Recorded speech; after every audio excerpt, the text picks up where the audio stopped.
To November's Scholars Share. I hope everybody get a chance to eat, to get some food. I know the weather is not so nice outside and we just come back from Thanksgiving, so I really appreciate everybody being here today. Before we start, I want to direct everybody's attention to Graduate College Scholars Share webpage. So if you're interested in today's presentation and would like to participate as a speaker, I want to direct you to this website. And at the bottom of this page, you'll see a link to fill a form to be a speaker for this event. So today, we have invited Dr. Michelle Rogers as the moderator for this event. She is an assistant professor in the College of Computing and Informatics. Dr. Rogers' primary research interests center on how people use information technology in complex settings changes their work. Her current work is focused on understanding the impacts of clinical information systems on the work processes of healthcare practitioners. She's particularly interested in the role of technology in patient safety, job design, and user-centered design. Her major teaching areas are healthcare informatics, human-computer interactions, and human factors engineering. Dr. Rogers' professional experience includes time as a research scientist for the Department of Veteran Affairs, again at Patient Safety Center, where she worked on applying scenario-based usability testing and cognitive work analysis to study how electronic medical records impact patient safety and clinicians' workflow. Dr. Rogers. Okay. Thank you. Thank you. So good afternoon. We thank you all for coming and sharing with us today. So you're going to have two wonderful short presentations. We're going to have the doctoral students talk to you for about 20 minutes each, and then we'll have the questions at the end. So if you could save your questions to the end, we appreciate that. Also want to preface this to say, so Swati is a third-year student and Michael's a second-year student. So you might see a little bit difference of level of detail in their presentation just because of where they are in their program. But hopefully you can identify with where they are in their program and you can pull good information about their presentation, about their question, about their thought process. And so first we'll hear from Swati Jagana, and I have to say, preface that, I knew Swati already, so this was easy for me to say yes. So Swati will be talking about a field that's close to the work that I do, talking about decision support systems. So these are technology systems that are used by clinical people. And so she's looking at time-critical medical settings. So Michael is looking at a medical field similarly, but rather than looking at a team-based setting or looking at decision support, he's looking at how we can begin to think about precursors for different conditions. And so in particular, he's looking at ADHD and subsequent PTSD, and is there a connection? So you'll see that Michael is more at the theoretical stage, whereas Swati is more at actually, she's at the stage where she's asking specific questions and her methods may have been already identified, so she's further along in that process. So we're gonna start with Swati, as we said, for about 20 minutes, then Michael will come up for about 20 minutes, and then we'll have question and answer after that, okay? So we thank you for your time and your attention, and Swati will start. Thank you, Dr. Rogers. Hi, everyone. Thanks for coming. Hope everybody had a great Thanksgiving. Okay. Thanks for joining us here. I'm Swati Jagannath, a third-year PhD candidate at the College of Computing and Informatics. Today, I'll be talking about my work on designing decision support systems for time-critical medical settings. Before I begin with my presentation, I would like to provide a brief background about me. I was born and raised in southern part of India, and I completed my bachelor's in information science from there before I moved to the United States to complete my master's in information systems. And then I worked as a developer at the Children's Hospital of Philadelphia for 3 years before I came back to Drexel to continue with my grad school, doing a PhD in information science. And my research areas are mainly in human-computer interaction, computer-supported cooperative work, and healthcare informatics, specifically in emergency medicine. What this means is I look into how users interact with technology, their information and communication behaviors while using the technology, and how these technologies support teamwork. My work examines a complex medical teamwork called resuscitation. If you watch TV shows like Grey's Anatomy, you will see in the trauma bay where they're talking, the physicians are coming in, the residents are coming in, and they're like treating the patient. So I will talk about this later. So to provide a brief overview, resuscitation is a medical process that focuses on treating severely injured or critically ill patients. So patients with injuries such as gunshot wounds, motor vehicle injuries, stabbed wounds, cardiac distress, respiratory distress, these are all brought into the emergency department to a specific area called the resuscitation bay. That's where I do my research in. So these patients have to be quickly stabilized within 20 to 30 minutes, and a team of 7 to 15 people work on the patient, including nurses, anesthesiologists, physicians. It's a multidisciplinary team. So this the resuscitation process is not a free-form activity. They do follow a protocol which has two parts: primary survey and secondary survey. So in the primary survey, the goal is to identify life-threatening injuries first. For example, airway, breathing, it goes A, B, C, D, E, airway, breathing, circulation, disability, and exposure.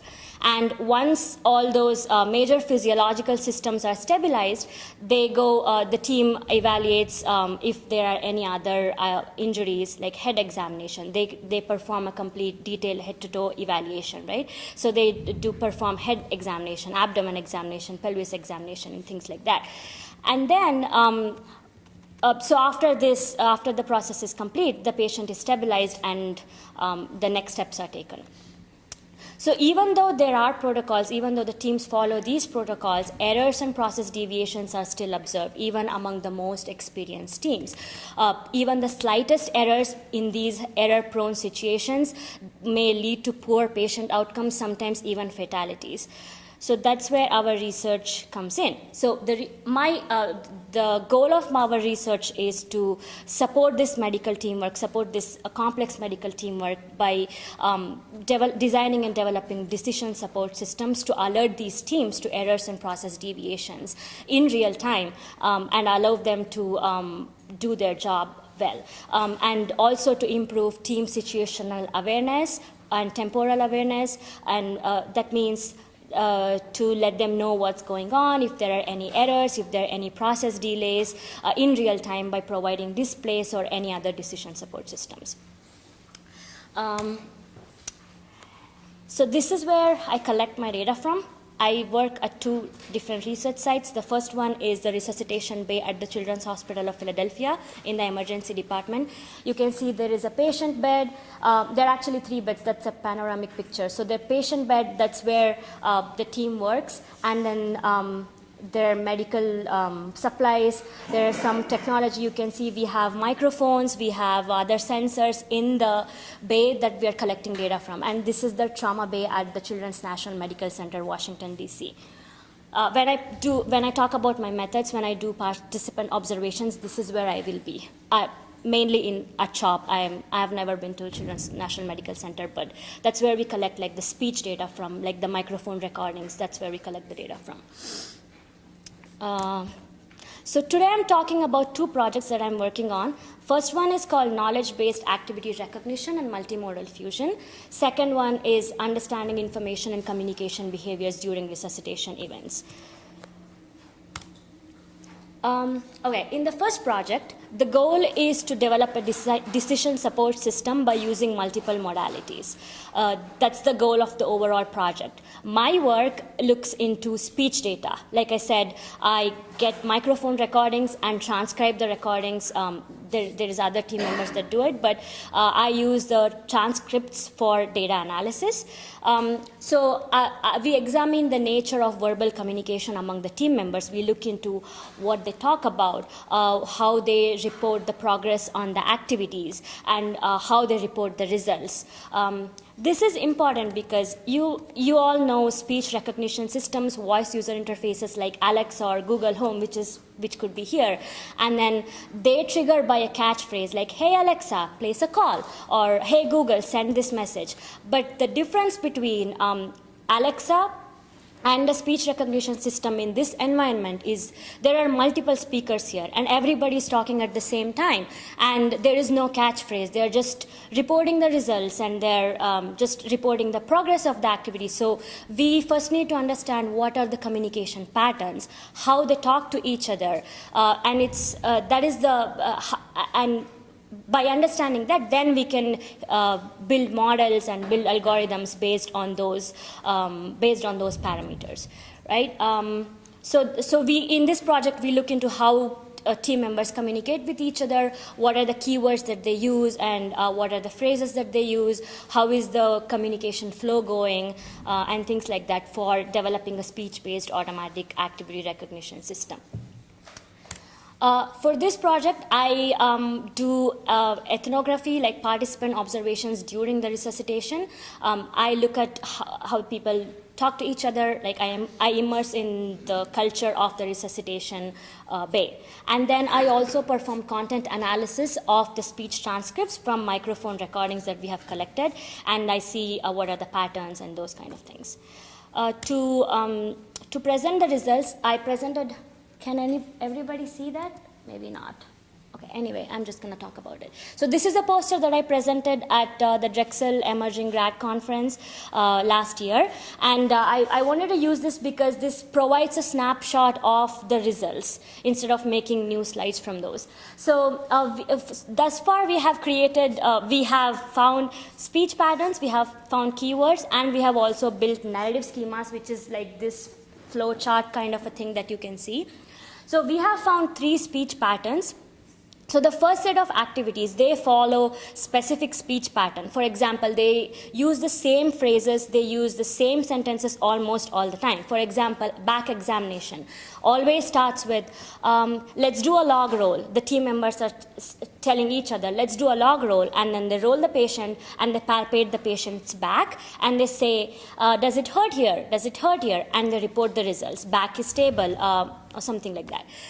The second set of activities are the activities that don't have the same structure and flow, but they use specific keywords for reporting the results. For example, abdomen is non-distended, pelvis is stable. Those are the keywords for those particular activities. And the third set of activities, they report numerical results in a specific pattern. For example, temperature check is always reported as a decimal number.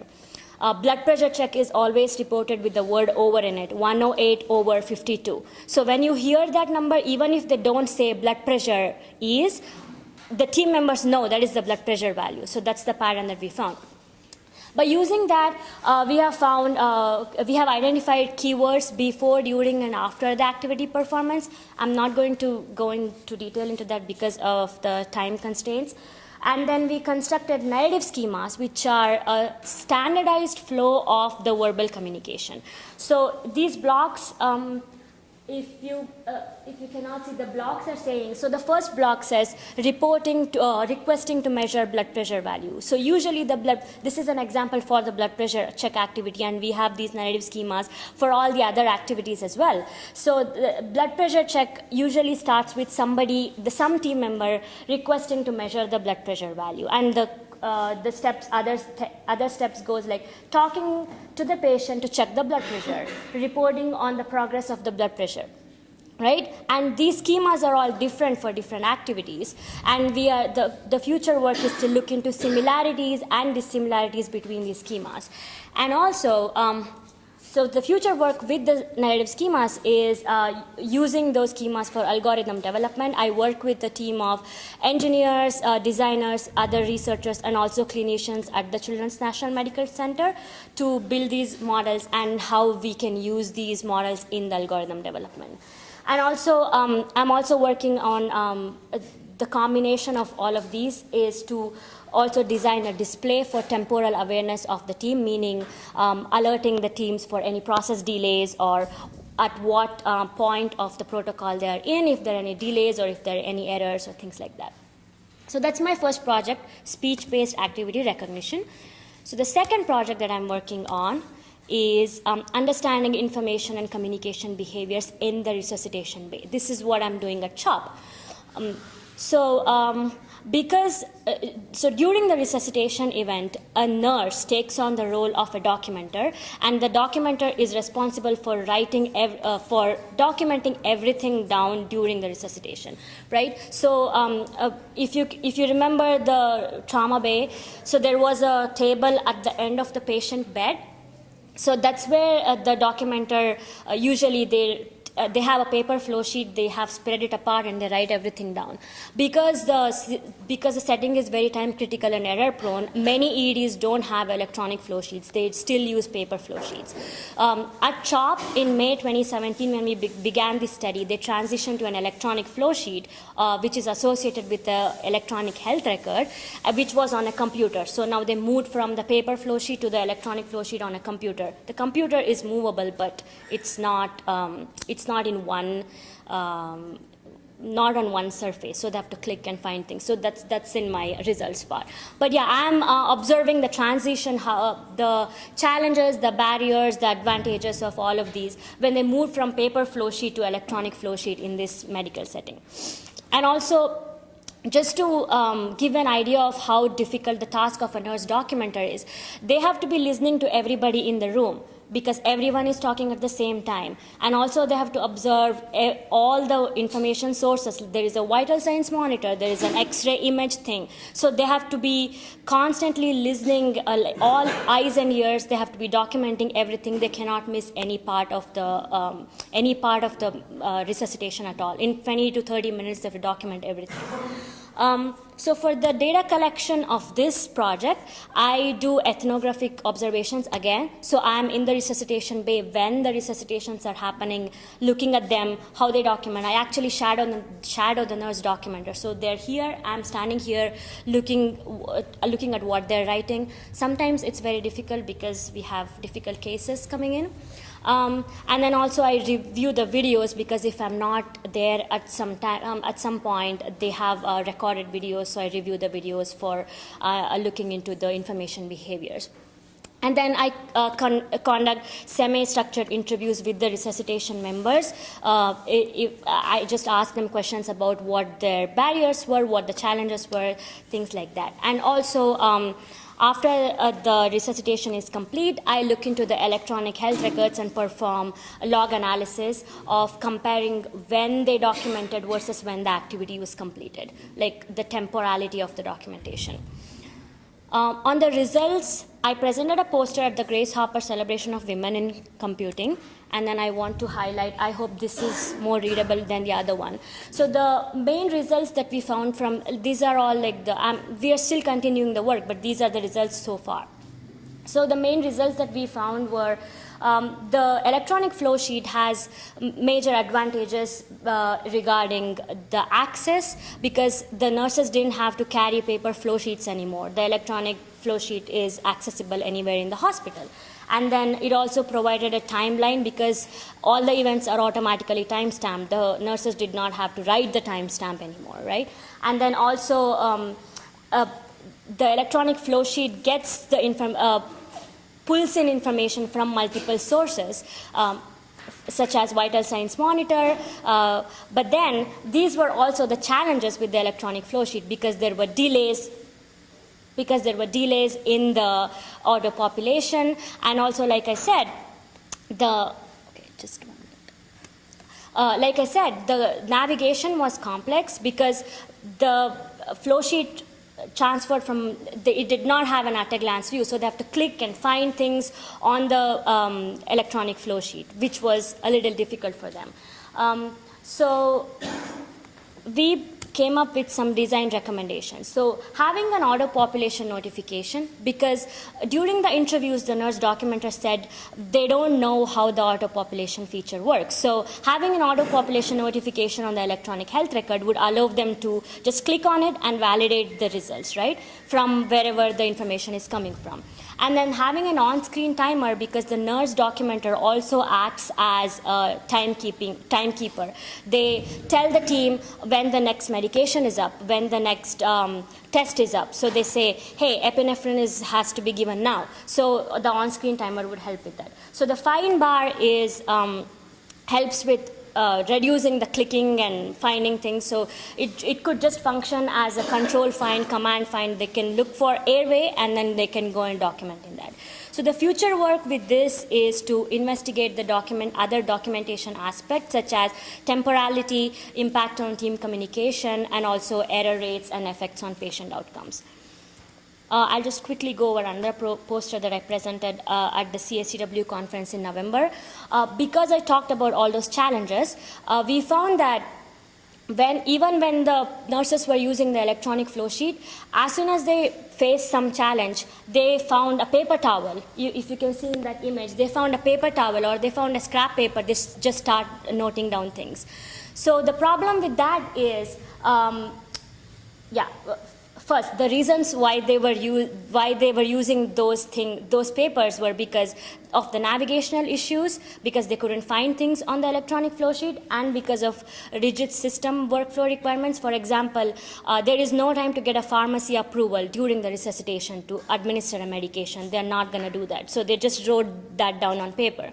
And then they used it for communication. Like I said, they would write 3 minutes, whatever the time is, epinephrine, whatever the another time stamp with another medication, and they kept like the time, they used it as a timekeeping mechanism.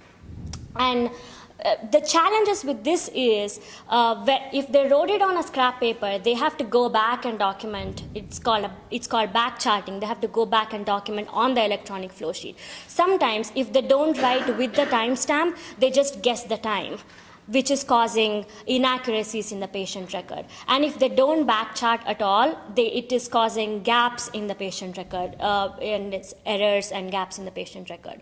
And also, sometimes what happened is during the resuscitation, they would try to back chart because they didn't want to do it later in their shift, because the nurses have a lot of work to do. So back charting is double work. So they have to write on paper once and they have to go back and document once. So they want to just finish it during the resuscitation, which is causing distraction during the resuscitation itself.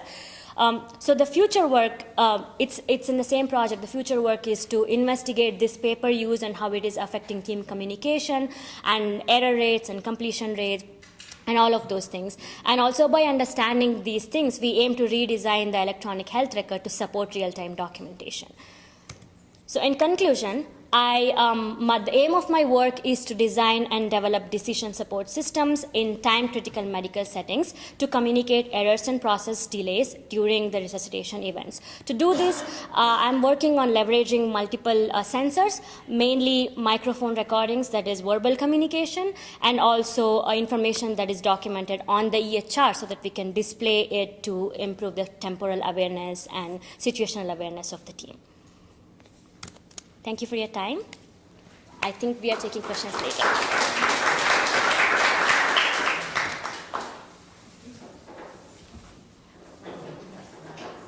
Okay, so as Michael, we're gonna hold questions till the very end, but as Michael pulls up his slides, as I said, they're at different points. So Swati has had at the point of research questions, Michael is here to talk about his theoretical groundings and his foundation and where he's going and where he sees his future work ending up. So Michael Silverstein, right? Silverstein. Yes. Okay. Michael Silverstein is here and is going to share about the connection between ADHD and PTSD. Well, thank you so much, Dr. Rogers. So before I start, I guess the question I'm asking is one of the questions I've been asking myself about the past year is ADHD a mechanism for or marker of PTSD? And what I mean by mechanism here is there's something causative. For example, the prefrontal cortex, the front of our brain, if we find that people with ADHD have an impaired prefrontal cortex and that causes their ADHD, we call that a mechanism, a cause. If it's a marker, we just mean it's a correlate. I mean, we find people, let's say, who have a deficient prefrontal cortex, They also have ADHD, but we're not sure if that's necessarily causing it. That's what we'd call a marker. Great, so today the four things we're gonna go over are my personal background, and then my initial research. We're gonna merge with talking about how my background merged with my interests to discuss my current work and some of the questions I've started asking myself. So before I thought psychology, we're going back to me in elementary school, middle school, then early high school. I originally thought I'd be a biologist. I actually thought I'd go into some sort of biological scientist. At some point, I thought maybe I'd get a biology degree and then become a patent lawyer. But I had no intention of going into psychology. Honestly, for me, psychologists in general, were just clinicians, and that's all I really knew about it. But throughout high school, I was working with a lot of at-risk youth. I went to high school in Spanish Harlem. It's a primarily Dominican area with a small private school located in the community. And I'd often volunteer. And I worked with some second graders, helping them in math, which is very unique. The second graders only spoke Spanish, I only spoke English, and actually worked with my aunt, who's a Cuban immigrant, to prepare for every class, and that's how I tutored. Then I also would be a camp counselor every summer, so I was working with at-risk youth, but for me, that was just a side job. There was the at-risk youth, volunteer work, and then there was the biology part, really excited about science. And then one summer, my camper said to me, "Michael, why are you going into biology? Why are you considering patent law? Study me, study us." And I was shocked. What? Does that really make sense? Can I do that? And then I looked into it a bit more, and then between my first and second year of college, I went from being a bio and an English major to switching to a psychology major and a biology major, and totally switched my career path. And I started studying, not my campus per se, but at-risk youth. My initial work while in college was working with two teams. First was ACS, which is basically New York's Child Protective Services, ACS NYU's Children's Trauma Institute, where we worked with moms and their kids who had experienced trauma. So we both worked with the moms on treating their trauma and also working with them on parenting. The kids were often raised in stressful environments, and for me, that was really what I called studying us. I was really in the field seeing these kids being influenced by their mother's traumas, by their own personal stressors, and really working with them. And then I also worked on an outstanding study to understand biomarkers, biological markers, blood markers for PTSD. So these were letting me really ask those questions of going from being a person who probably planned on studying genes for the next 10 years to look on a macrocosmic level of understanding the biological risk factors, how we prevent it psychosocially, how we then treat it, and how we then intervene. So I really enjoyed that throughout college. But then, at the end of college, I had a curveball thrown at me. I feel like we all often have this at a few points in our academic careers. I was given this great opportunity. Join the adult ADHD program at NYU. I met the program manager in the hallway, and she offered me the position. It was a great opportunity. It's a super small team. They were going to have me work and basically run my own studies, which I hadn't really done before as an undergrad. It's not something you can often do before starting graduate school. And yes, it was not what I wanted to do with trauma, but I thought it'd be a great opportunity to understand another field.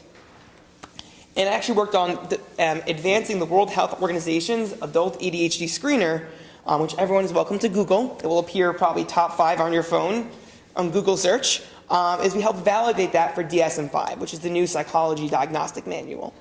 So I worked on that. But also working on this gigantic study, getting hundreds of participants, recruiting them from primary care practices in New York City, we also decided we're going to look at associated factors. We're not just going to develop a screener, we're going to start looking at adults' ADHD and emotion regulation issues. That means how well do they handle their anger, executive functioning, planning, task management, our calendars. How do people with adult ADHD and without adult ADHD, how do these symptoms present? Something I noticed, which was closer to my heart, was adults with ADHD tend to have more difficult life events. I'll be honest, it wasn't uncommon for me to have an adult in his or her 40s burst out crying halfway through the interview, being like, "I finally have an answer." For some other reason, maybe they had other challenges. And I started noticing that ethnographically, this was not done through studies at this point, that they're having more difficult life events, and they're having lots of comorbidities, meaning other psychological issues. So I'll ask the audience, me as the PTSD researcher, interested in child trauma probably for 5 years, who then switches to adult ADHD, what do you think was in the back of my mind? Anyone want to take a guess?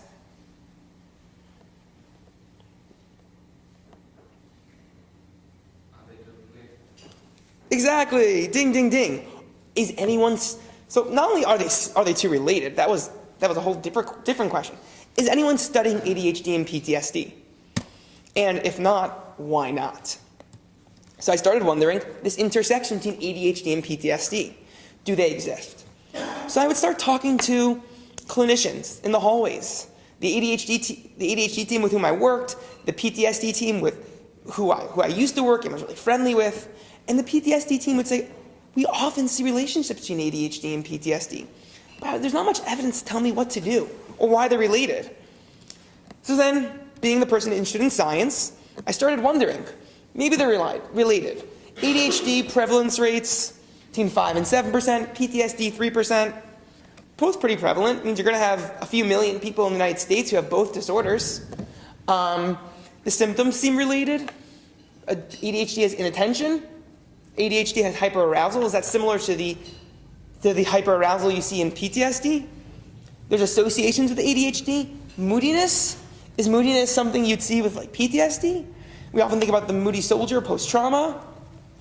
Or what about the difficulty concentrating? You often hear a lot of vets come back and say, I have trouble concentrating. Is that ADHD? Is that a brain injury? Is that PTSD? Problem was, not many people are studying it. From what I can tell, there are approximately 30 papers. I was updating that because the paper was just published 4 days ago. But it's approximately 40 papers have looked at both ADHD and PTSD data.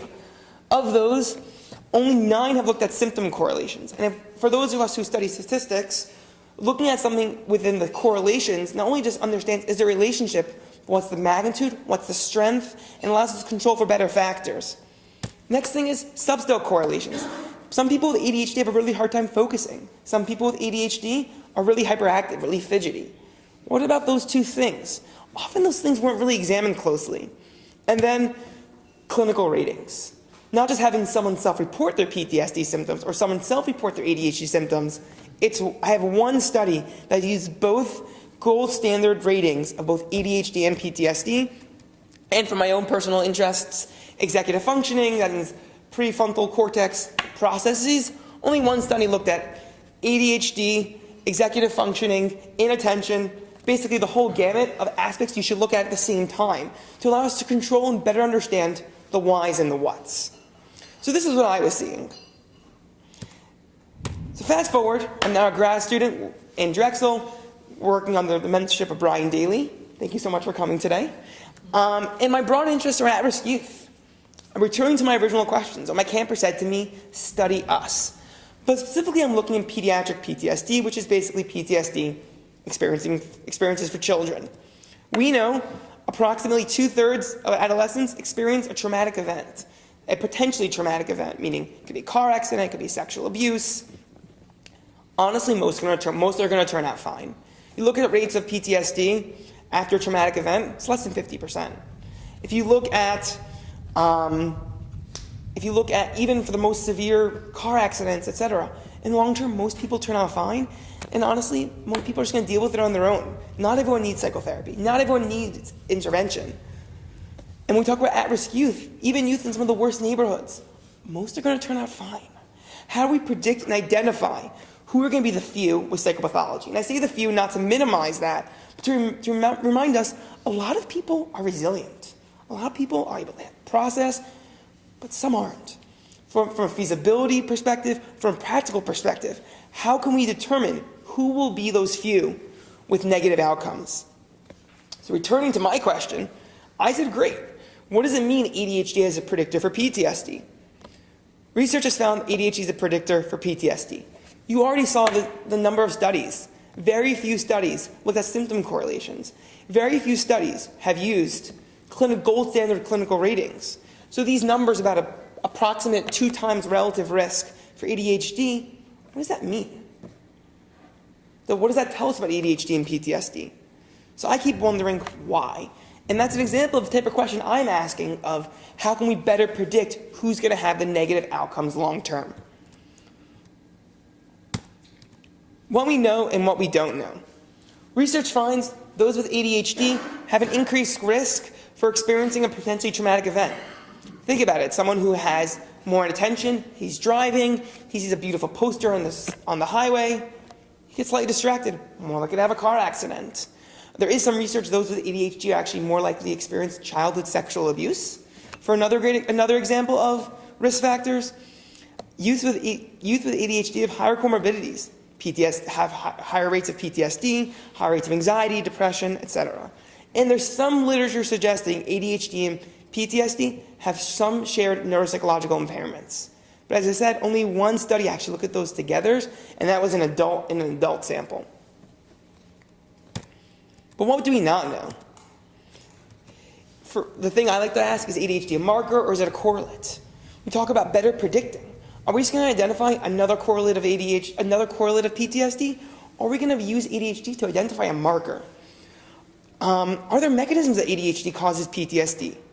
And what's the relationship between ADHD and PTSD symptom severity?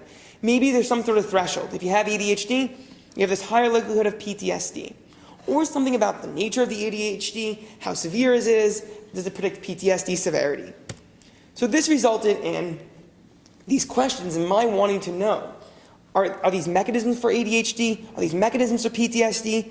Resulted in me looking at some data in CHOP, and the data was inconclusive. The data suggested some model. The data also, which I'm not going to present here, suffered the same fate as the past 25 years of these questions. There wasn't a good measurement for ADHD. Because rarely, if ever, do you find a study that uses gold standard measurement. Honestly, I also did a search of grants and awards. I couldn't find a single grant or award that funded both ADHD and PTSD in the same grant or an award, which makes a lot of sense, right? If you're going to look at PTSD, you may throw in some extra questionnaires, and that's good science adding to the literature, but it makes it harder to identify a model for the mechanisms. And same with the ADHD. You're going to maybe find a PTSD screener, but it's really hard to start developing gold standard clinical ratings into a gigantic, large study. So this resulted in me looking at a model. This was a mix of my conversations with my mentors here, my mentor at CHOP, my mentor at NYU, Len Adler, to understand what does it mean ADHD is a predictor for PTSD. So the pre-trauma slide, which means before the traumatic event. Let's think of someone in a car. Let's think of a 16-year-old person, a 16-year-old boy, just for base rates, boys have higher rates of ADHD than girls. A 16-year-old boy is driving, he has ADHD, he's higher likelihood to get in a car accident. He's more likely to get in an accident because of an impulsive behavior. Maybe he takes a bet. But more likely to experience falls, sports injuries, also abuse. So then that's the pre-trauma risk factors. Is it just that those with ADHD are more likely to have traumatic event, or is something happening after the traumatic event? So we call the peri-trauma period is the first 4 weeks. That's the period of post-trauma. That's the period in which you make sense of what happened. So we're looking at someone experiences a car accident. In those first few weeks, we're processing the whys, the whats, dealing with the medical issues. Hopefully there isn't resuscitation issues, but if there is, maybe you'll add some great information to Swathi's dissertation. But we find those with ADHD have trouble with processing emotions. It's harder to identify what they're feeling. When they're processing what's happened in their brain, and processing the events, there are good times to think about bad events, and there are bad times to think about bad events. Maybe it's going to start plaguing them at the wrong time, and they're going to have a hard time. They're not emotionally ready to process it. They won't be able to do adaptive processing. We know that problem-solving abilities, making sense of things, making meaning of things, can often be deficient in adults and children with ADHD. They have difficulties with working memory and memory in general, and there is some data that shows that having difficulty remembering a traumatic event can actually result in a higher likelihood, a greater likelihood of experiencing PTSD. And they have greater mood lability. They already have more anxiety symptoms. They already have more depression symptoms before the traumatic event. And then you're throwing another wrench into the experiences they're having in their life. So they're more likely to have a traumatic event, they're more likely to have difficulty processing the traumatic event. And then let's look at what happens 2, 3, 10 months later. If they end up going for treatment, adults and kids with ADHD are less likely to comply with treatment. They're going to show up late for their appointments, which as someone who's training clinically, I can tell you is very, very frustrating. It makes it really hard to get excellent care. If they get homework, which is often important and a necessity for positive outcomes, they're less likely to comply. They're going to have continued maladaptive processing and comorbid psychopathology. And if you were to ask a therapist, what's the client you want? One of the things they tell you to make it easier is one specific issue. A client comes in having PTSD with prior anxiety, prior depression, prior marital issues. It's going to make it much harder to treat the trauma. And this is the model of how ADHD could be a predictor for PTSD. So I developed the model and just to reframe the pre-trauma aspects we know. I'm comfortable saying the pre-trauma aspects we know, data supports that consistently. The peri-trauma and post-trauma is what the literature still needs to look at.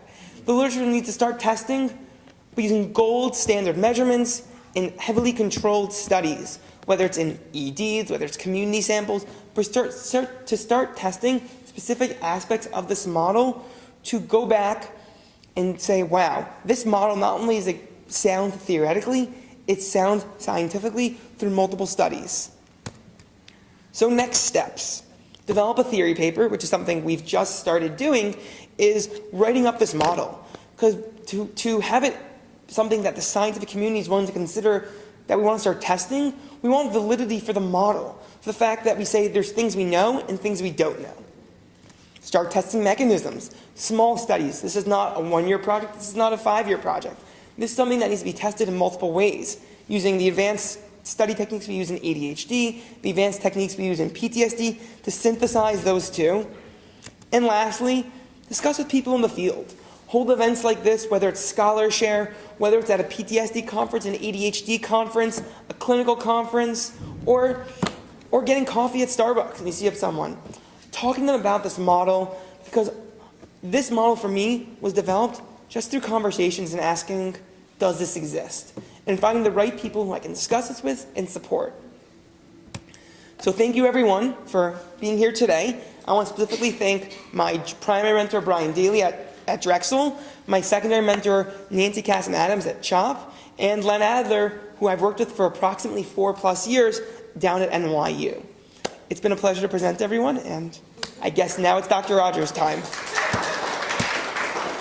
So we have about 5 minutes to respect the time. So we have about 5 minutes for questions, and both of our speakers, I'm sure, will be willing to stay a little bit afterwards. But if you have questions, that would be good for the order, good for everyone to hear. Please share those questions. So yeah, you got this. Okay, we have a question. Yeah, I have one. So Michael shared some more of his background and how he made the connection to his prior interests and experience and why he is where he is. I'm wondering if Swati wants to share. So what made you interested in your current research? Sort of, can you give us a quick path? What happened to you? How you grew up? What led you to these interests? Sure. Like I said, I was working at the Children's Hospital of Philadelphia before, but I was working in the IT department. So it is, IT department is not even in the hospital, it's in Center City, Wanamaker building. So it's not even, you don't even feel like you're working for a hospital, right? Sure. So then I used to go to the hospital for some of the projects that I was working on, and then being as a developer, it is very different. You just customize something based on somebody else's requirements. Then I felt like I don't have the right, or I don't have the ability to drive this design of the chart or whatever it is. I'm just working based off of somebody else's requirements, right? And then when I went to the hospital, I felt like, oh, there's a lot of things that could be changed in research. Then I also personally, I wanted to be a doctor, a career medical doctor, but because the education system is different in India, I didn't go to med school in India, so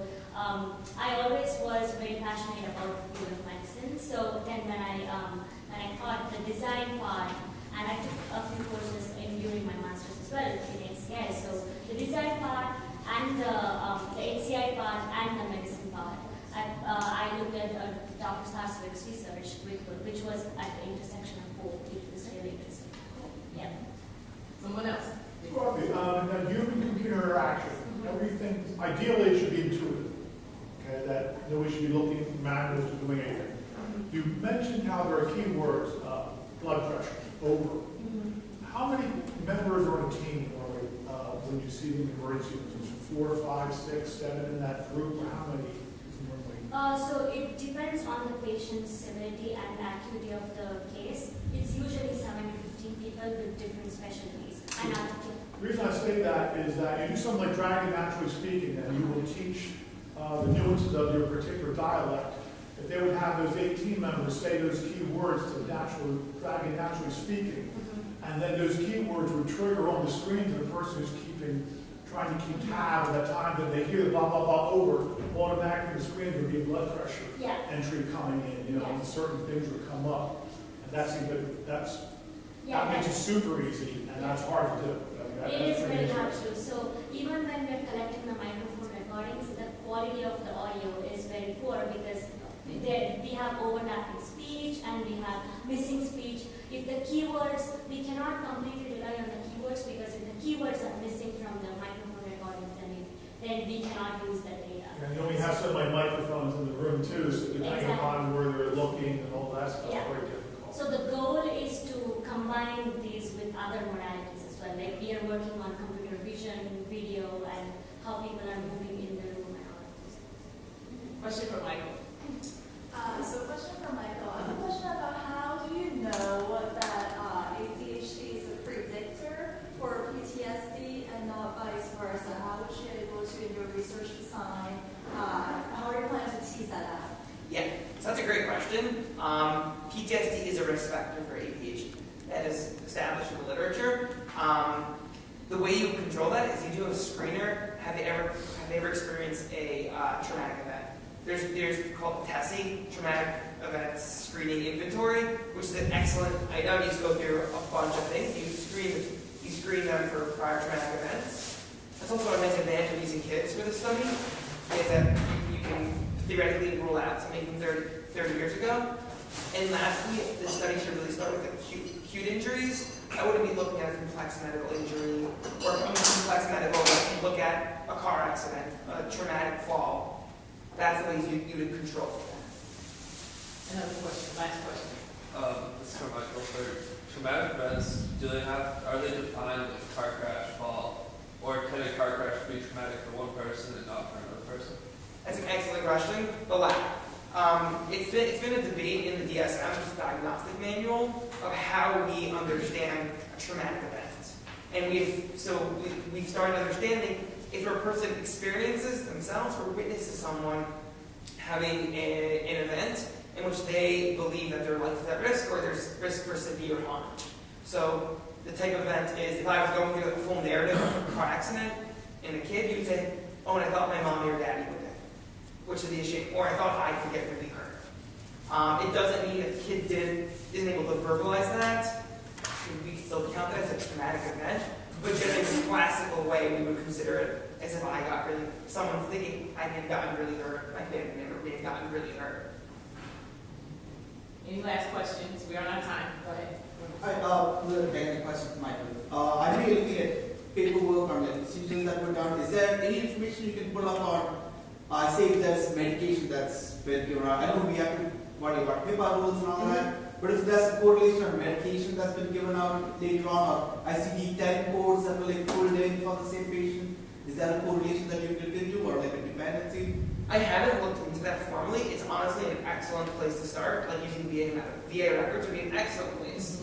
Often the VA, using the PCL, the PTSD checklist, is a considered standard of care for a lot of people receiving medical treatment for PTSD. That could be done. It's not something I myself have done, which is why the third aspect of my next step is talk to people. Someone's like, oh, I don't have any idea how to do that. I'd be happy to talk with them. I think that's really the next step in this work. We want to thank them for coming out. Where they are. So we'll see you. Small souvenir.